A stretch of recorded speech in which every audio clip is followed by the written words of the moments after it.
कहानी के शुरू में हमें एक केमिकल प्लांट दिखाया जाता है जहाँ पर नए नए रिसर्च, तहकीक और तजुर्बे करके खतरनाक किस्म के हथियार बनाए जाते हैं। ये प्लांट लीबिया में था। वहाँ पर काफी सारे सिपाही पहरा दे रहे थे। उधर ही हम वहाँ के जनरल को देखते हैं जो अपनी फैमिली के साथ बहुत खुश था, मगर उसकी ये खुशी ज्यादा देर तक नहीं चलने वाली थी। तभी एक सिपाही को एक आदमी मार देता है और अब अचानक से उस केमिकल प्लांट पर हमला हो जाता है। उधर बॉम्ब गिरने लगे थे और साथ ही कुछ लोग जो अपनी गाड़ियों में बैठे गन से वहाँ के लोगों पर हमला कर रहे थे। अब उधर उन लोगों का हेड आता है जो वहाँ पर हमला कर रहे थे। दरअसल ये बहुत बड़ा दहशतगर्द था जिसने जनरल को पकड़ लिया था और उससे वहाँ के बॉम्ब्स के बारे में पूछता है, क्योंकि यहाँ पर केमिकल्स का इस्तेमाल करके खतरनाक किस्म के हथियार बनाए जाते थे। तो ये दहशतगर्द उन्हीं हथियारों को हासिल करने आया था। जनरल उसे लोकेशन के बारे में नहीं बताता तो वो दहशतगर्द उसको भी मारने की धमकी देता है। ये सब देखकर जनरल ने उसे बॉम्ब्स और हथियारों के बारे में बता दिया था, लेकिन सब जानने के बाद वो दहशतगर्द आदमी जनरल को भी खत्म कर देता है। अब आगे हमें बर्नी नाम का एक आदमी दिखाया जाता है जो कि अपने दोस्त के घर पर आया था। वो बाहर खड़ा अपने दोस्त की बातों को सुन रहा था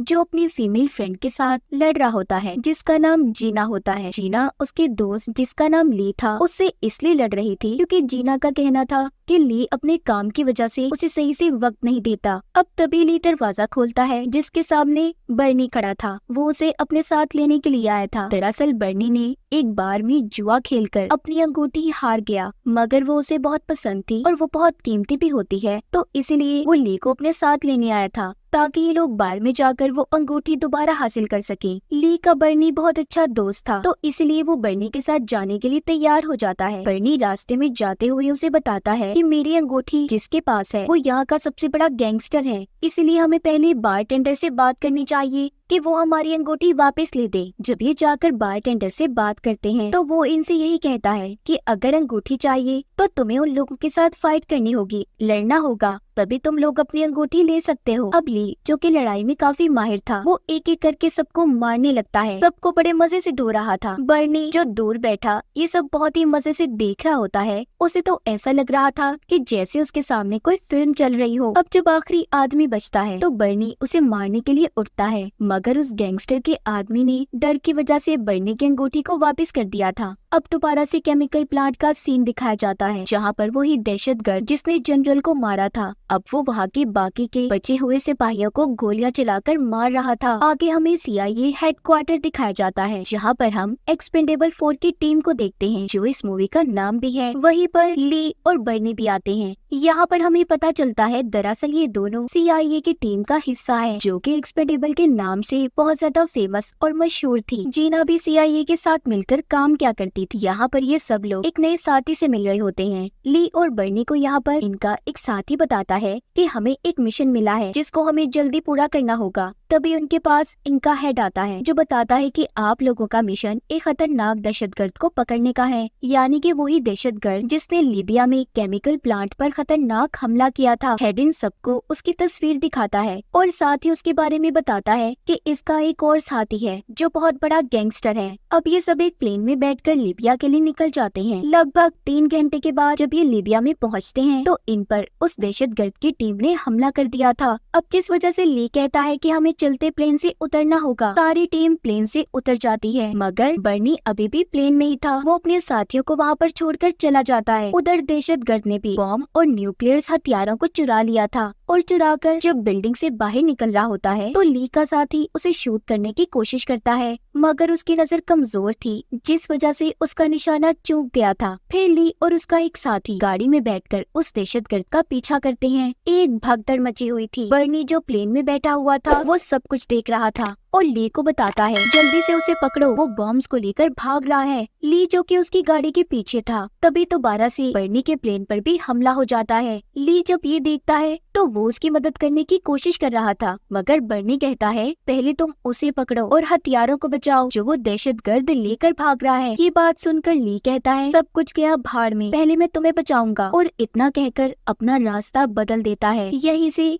इनका ये मिशन बर्बाद हो चुका था। सबसे पहले ली अब उस मशीन को तबाह करता है जिससे बर्नी के प्लेन पर हमले किए जा रहे थे। लेकिन तभी दहशतगर्द आदमी भी बर्नी के आग लगे हुए प्लेन पर एक बार फिर गोली चलाता है, जिससे कि अब बर्नी का प्लेन पूरी तरह से क्रैश हो चुका था। ली पैदल ही भागकर जब उस प्लेन की तरफ जाता है तो उसे पता चलता है कि बर्नी हमेशा हमेशा के लिए सबको छोड़कर जा चुका है, उसकी मौत हो गई थी। अब एक्सपेंडेबल 4 की टीम एक बार में इकट्ठा होकर अपने दोस्त बर्नी के लिए शोक मना रहे थे। तभी वहाँ पर इनका हेड आता है जो कहता है कि ली, तुम्हारी वजह से सारा प्लान बर्बाद हो गया, तुम्हारी वजह से ही हमारा ये मिशन खराब हुआ है, इसलिए अब मैं तुम्हें अपनी टीम में नहीं रख सकता, तुम जा सकते हो। ली के बाकी के साथी भी यही कहते हैं कि अगर तुम चाहते तो मिशन पूरा कर सकते थे, तुमने हमारे दोस्त बर्नी की कुर्बानी को भी जाया कर दिया जो उसने इस मिशन के लिए दी थी। ये सब सुनने के बाद अब ली वहाँ से चला जाता है। ये अब एक्सपेंडेबल 4 की टीम का हिस्सा नहीं रहा था, तो इसके पास अब पैसे भी नहीं होते, इसलिए ली नई जॉब को ढूंढने लगता है। वो एक अखबार पढ़ता है जिसमें उसे सोशल मीडिया इन्फ्लुएंसर के गार्ड की जॉब नजर आती है, जो कि बहुत ही बदतमीज किस्म का आदमी था। इसलिए ली पहले ही दिन उस आदमी से लड़कर उसे मारकर अपनी जॉब छोड़ देता है और फिर ये घर आ गया था। घर आने के बाद इसे अपने दोस्त बर्नी की याद आती है। उसकी अंगूठी देखकर सोचता है कि वो उसके कातिलों से जरूर बदला लेगा। तभी उसे अपने घर पर एक फाइल मिलती है। उसकी दोस्त जीना भी उसके घर आती है, जिसको हमने कहानी के शुरू में देखा था। ये भी सीआईए के साथ ही काम किया करती थी, मतलब एक्सपेंडेबल 4 की टीम का हिस्सा थी। वो जीना से पूछता है कि ये किसकी फाइल है। वो कहती है ऑसलॉट की फाइल है। ये उस वक्त की बात है जब इस केस को बर्नी ने हल किया था। ऑसलॉट एक बहुत बड़ा गैंगस्टर था। इस केस के बारे में एक शर्त थी कि जब तक कोई भी एक भी इंसान इस केस से जुड़ा रहेगा और वो जिंदा होगा, इस केस को कोई भी नहीं खोल सकता। अब क्योंकि बर्नी ही अकेला इस केस के बारे में जानता था जो पहले जिंदा बचा था, अब क्योंकि वो भी मर गया है, इसलिए हमें इस केस की फाइल मिली है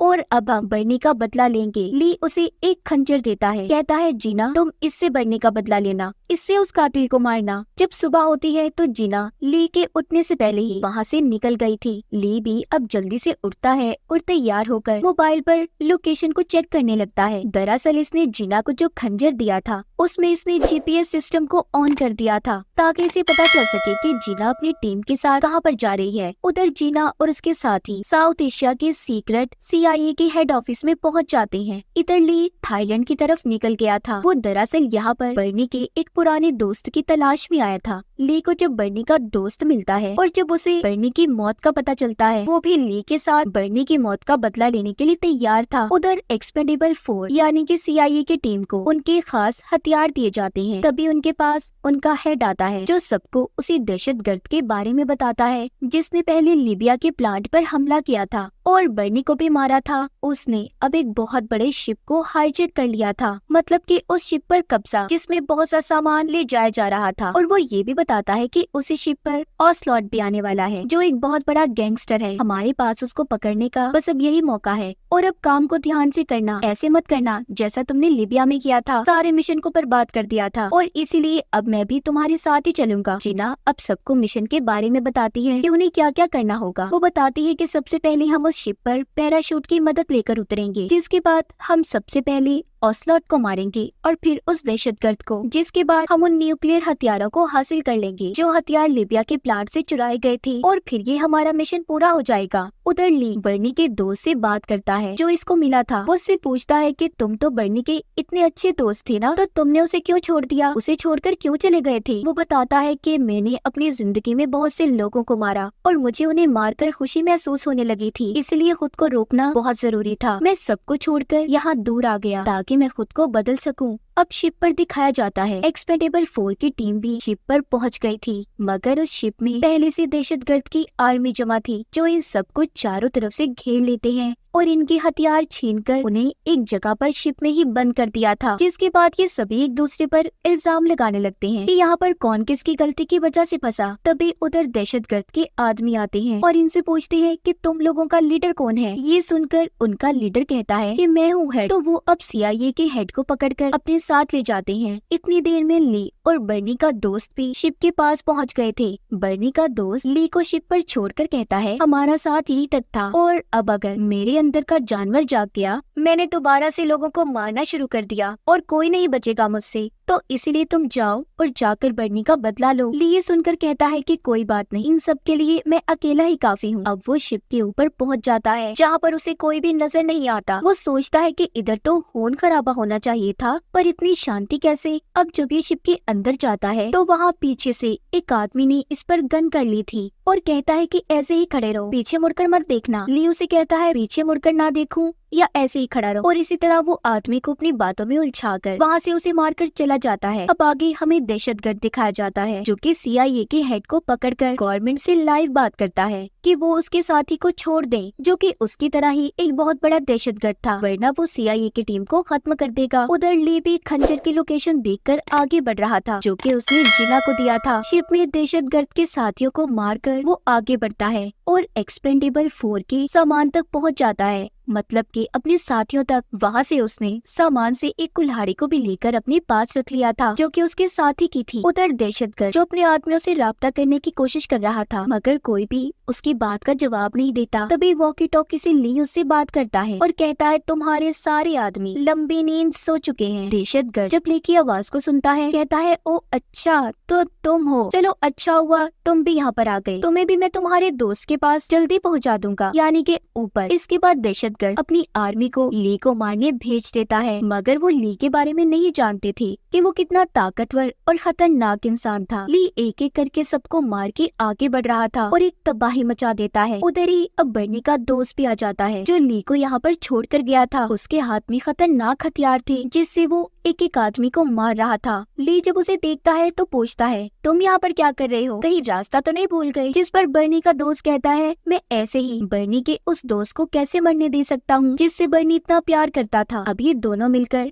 दहशतगर्द की आर्मी का मुकाबला करते हैं और फिर इन्होंने उस जगह को भी ढूंढ लिया था जहाँ पर इनके बाकी के साथी कैद थे। जब ये उस जगह पर आकर देखते हैं, मगर अब वो भी यहाँ से जा चुके थे। उन लोगों ने भी यहाँ से बाहर जाने का रास्ता ढूंढ लिया था, लेकिन उनके पास कोई हथियार नहीं था, जिस वजह से वो कुछ भी नहीं कर सकते थे। अब ली अपने साथियों की मदद करता है उन तक पहुंचकर, जिसके बाद ये सब अब उस बॉम्ब तक पहुंच जाते हैं जो दहशतगर्द ने इन्हें मारने के लिए शिप में लगाया था, जिस पर 27 मिनट का वक्त चल रहा था। ली से उसके साथी कहते हैं, अब हम क्या करेंगे, जिस पर ली कहता है, फिक्र नहीं करो, हमारे पास 27 मिनट ही बहुत हैं। जिसके बाद एक्सपेंडेबल 4 दहशतगर्द की आर्मी पर टूट पड़ते हैं। हर कोई अपनी महारत दिखाकर उन्हें मार रहा था। ली की लड़ाई दहशतगर्द से होती है, दोनों एक दूसरे पर भारी पड़ रहे थे। ली दहशतगर्द को चाकू मारता है, जिस पर वो कहता है, बस इतना ही कर सकते हो, इतना सा चाकू है तुम्हारे पास। अब ली अपने साथी की कुल्हाड़ी मारकर कहता है, इससे बड़ा चाकू देखोगे या बस यही काफी है। अब ली उससे बॉम्ब का रिमोट मांगता है, जिस पर दहशतगर्द उसे जवाब देता है, वो मेरे पास नहीं है, वो तो ऑसलॉट के पास है। इतने में अब वहाँ पर हेलीकॉप्टर भी आता है जिसमें दहशतगर्द का रिहा किया हुआ साथी था। उसे आर्मी वाले छोड़ने आए थे, मगर उधर अचानक से CIA का हेड आ जाता है जो उस दहशतगर्द के साथी को मार देता है। दरअसल ये हेड ही ऑसलॉट था, जो कि बहुत बड़ा गैंगस्टर होता है और दहशतगर्दों के साथ मिलकर काम करता था। वो अपनी टीम को भी यहाँ पर धोखे से लेकर आया था ताकि उन्हें यहाँ पर लाकर खत्म कर सके और सारा इल्जाम दहशतगर्द पर आ जाए कि उसके मिशन पर जाने की वजह से सारी एक्सपेंडेबल 4 की टीम मारी गई। अब ये सारी बातें खड़ा ली भी सुन रहा था, जो पीछे से उस हेलीकॉप्टर को ही उड़ा देता है जिसमें ऑसलॉट जाने वाला था। ली नहीं चाहता था कि वो यहाँ से जाए। इसी बात पर ऑसलॉट ने भी बॉम्ब के रिमोट को पानी में फेंक दिया था, जिसके बाद वो सभी एक्सपेंडेबल्स पर गोलियां चलाने लगता है। ली अपने साथियों से कहता है कि हमें जल्दी पानी में कूदना होगा, वरना बॉम्ब फट जाएगा और हम सारे मर जाएंगे। इसके अलावा हमारे पास कोई रास्ता नहीं है। ये बात सुनकर बर्नी का दोस्त कहता है, पानी में क्यों कूदना,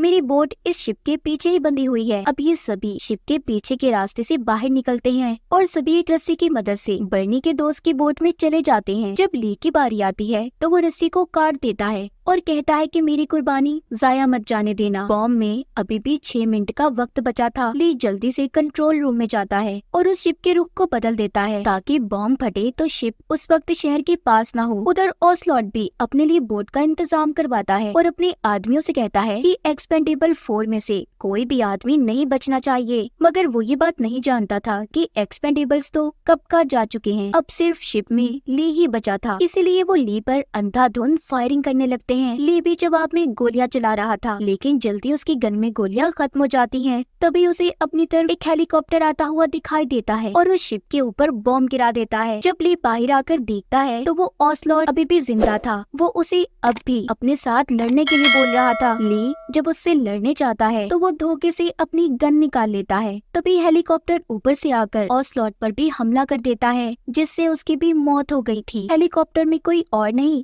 बल्कि बर्नी था, जो अभी भी जिंदा था। ली उसे ऐसे देखकर हक्का बक्का रह जाता है। अब वो उसके साथ हेलीकॉप्टर में बैठकर वहाँ से चला गया था। जब ये थोड़ा सा दूर आते हैं तो एकदम से शिप में भी ब्लास्ट हो जाता है। हेलीकॉप्टर में ली बर्नी से पूछता है कि तुम जिंदा कैसे बचे, मैंने खुद तुम्हारी लाश को देखा। बर्नी कहता है 25 साल पहले मैं एक मिशन पर था जिसमें मेरे 8 साथी मारे गए थे। बस उसकी फाइल तभी निकल सकती थी जब मैं मरता, तो इसीलिए मैंने ये सब नाटक किया। अगर मैं ये सब नाटक ना करता तो हमें कभी भी ओसलॉट के बारे में ना पता चलता, तो मैं बस उसे मारना चाहता था। ली पूछता है कि ये हेलीकॉप्टर तुम्हें कहाँ से मिला। वो कहता है मेरी दोस्त, पुराने लिंक्स कभी न कभी तो काम आते ही है ना। अब खैर सभी एक्सपेंडेबल्स मिलकर अपने मिशन को पूरा करने और बर्नी के जिंदा होने की खुशी में एक बार में जमा थे। ली बर्नी से पूछता है तो उस प्लेन में किसकी लाश थी जिसमें तुम बैठे थे। वो बताता है कि वो आदमी तुम्हें याद है जिसने तुम्हारी अंगूठी चुराई थी। इस बात पर ये दोनों इसी तरह हंसने लगते हैं और इसी के साथ हमारी इस फिल्म की कहानी भी यहीं पर खत्म हो जाती है।